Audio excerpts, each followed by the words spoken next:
उद्धव ठाकरे आज कल्याण दौऱ्यावर. लोकसभा निवडणुकीमध्ये घराणेशाहीवर संक्रांत येणार. श्रीकांत शिंदेंवर ठाकरेंचा हल्लाबोल. असे दौरे आधीच केले असते तर आज ही वेळच आली नसती. उद्धव ठाकरेंच्या कल्याण दौऱ्यावरून खासदार श्रीकांत शिंदेंचा टोला. बाळासाहेब आपल्या सोबतच्यांना सवंगडी म्हणून साथ देत होते, मात्र आता सोबतच्यांना घरगडी म्हणून राबवलं जातं. मुख्यमंत्री एकनाथ शिंदेंचा उद्धव ठाकरेंवर निशाणा. बाळासाहेब ठाकरे हिंदुत्वाचं चालतं बोलतं विद्यापीठ होतं. चित्रा वाघ यांची प्रतिक्रिया. त्या वंदनीय विद्यापीठाचंही शिष्यत्व सांभाळता आलं नाही. चित्रा वाघ यांचा उद्धव ठाकरेंना टोला. पूर्वनियोजित दौरा असल्यामुळे आजच्या इंडिया आघाडीच्या बैठकीला उपस्थित नाही. उद्धव ठाकरेंची माहिती. तर आम्ही कुठेही नाराज नाही, आम्ही लढणार आणि गद्दारांना गाडणार. ठाकरेंचा टोला. विधानसभा अध्यक्ष राहुल नार्वेकरांनी शिवसेनेबाबत योग्य निर्णय दिला. निलेश राणेंची प्रतिक्रिया. तर फ्लोअर टेस्टला गेले नाही, याच दिवशी उद्धव ठाकरेंचा पराभव झाला. राणेंचा ठाकरेंना टोला. 22 जानेवारीला नाशिकमध्ये काळाराम मंदिरामध्ये जाऊन दर्शन घेणार. काळाराम मंदिरातील कार्यक्रमाचं राष्ट्रपतींना निमंत्रण देणार. उद्धव ठाकरेंची माहिती.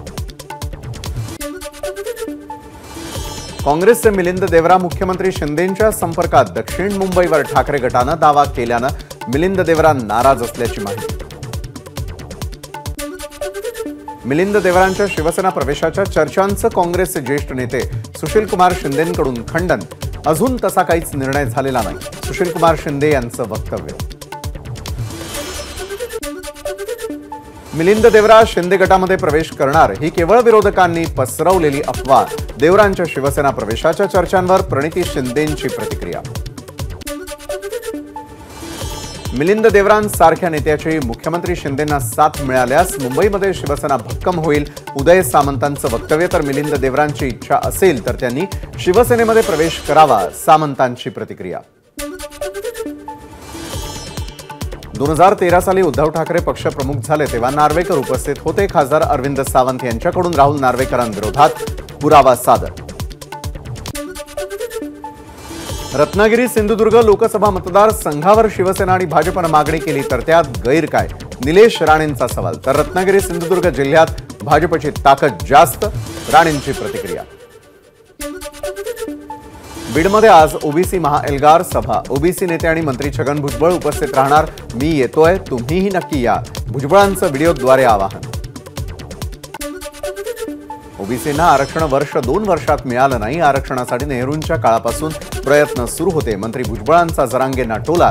तर 40-45 वर्ष लढावं लागलं, आजही लढतोय. भुजबळांचं वक्तव्य. भुजबळांच्या बीड दौऱ्याला विरोध करणारे मराठा समन्वयकांना पोलिसांनी घेतलं ताब्यात. भुजबळ घटनात्मक पदावर न राहता बीडला आले तर स्वागत करू. मराठा समन्वयकांची भूमिका. जागा वाटपाबाबत इंडिया आघाडीमध्ये सध्या प्राथमिक चर्चा. विरोधी पक्षनेते विजय वडेट्टीवारांची माहिती. तर सध्या दक्षिण मुंबईच्या जागेबद्दल काही ठरलेलं नाही. वडेट्टीवारांचं वक्तव्य. खासदार प्रताप पाटील चिखलीकरांनी घेतलं माळेगावच्या खंडोबाचं दर्शन. आपण पुन्हा लोकसभा निवडणूक लढवणार. चिखलीकरांची माळेगावमध्ये घोषणा. राम मंदिराच्या प्राणप्रतिष्ठेपूर्वी पुण्यामधील सदाशिव पेठेमध्ये दीपोत्सवाला आमदार रवींद्र धंगेकरांची हजेरी. लोकसभा निवडणूक लढवण्यास इच्छुक धंगेकरांचं वक्तव्य. उपमुख्यमंत्री अजित पवार बारामती दौऱ्यावर. बारामतीमधील विकास कामांची आणि मेडत इथल्या आयुर्वेदिक मेडिकल कॉलेजची अजित पवारांकडून पाहणी. बारामती बस स्थानकाचं काम अंतिम टप्प्यात. लवकरच बस स्थानकाचं उद्घाटन करण्यात येणार. अजित पवारांची माहिती. इंदापुरात अजित पवारांकडून अत्याधुनिक फायर ब्रिगेडच्या वाहनाची पाहणी. अजित पवारांनी हाताळलं अत्याधुनिक फायर ब्रिगेडचं स्टेअरिंग.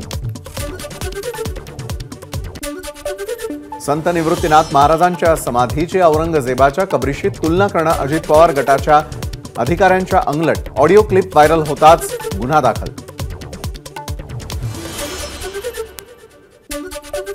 पंतप्रधानांच्या आवाहनानंतर ठाण्यामध्ये कोपिनेश्वर मंदिरात मुख्यमंत्र्यांचं स्वच्छता अभियान. हाती झाडू घेत मुख्यमंत्र्यांनी झाडलं कोपिनेश्वर मंदिर.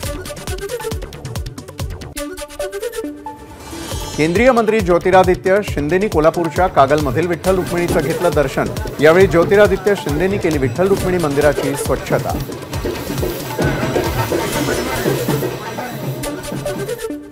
अयोध्येमध्ये 22 जानेवारीला श्रीरामांची प्राणप्रतिष्ठा होणार। सिंधुदुर्गच्या कणकवलीमध्ये अक्षता निमंत्रण अभियान सुरू। आमदार नितेश राणेंनी कणकवली परिसरात घरोघरी जाऊन दिलं अक्षता निमंत्रण।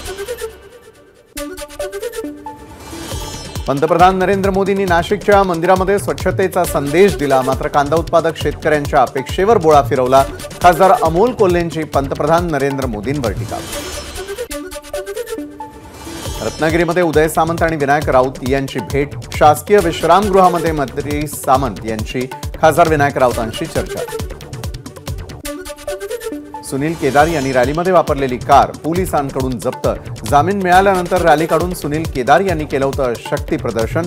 विनापरवानगी रॅली काढून वाहतूक कोंडी केल्याप्रकरणी कारवाई। इथेनॉल निर्मितीवरती निर्बंध तात्पुरते। मंत्री नितीन गडकरींचं वक्तव्य। तर साखर कारखानदारांना लवकरच निर्बंधांमधून दिलासा देण्यात येणार, गडकरींची माहिती। पुणे पोलिसांनी ससून रुग्णालयाचे तत्कालीन डीन डॉक्टर संजीव ठाकूर यांच्या अटकेसाठी वैद्यकीय शिक्षण विभागाकडे परवानगी मागितली। संजीव ठाकूरांवर ललित पाटीलला मदत केल्याचा ठपका। वैद्यकीय शिक्षण विभागाच्या भूमिकेकडे लक्ष।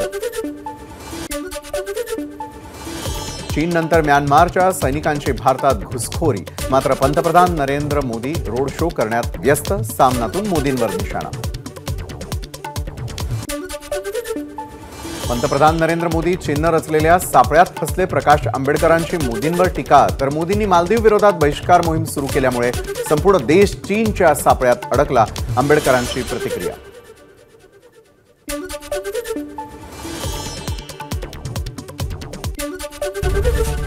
एबीपी माझा, उघडा डोळे बघा नीट।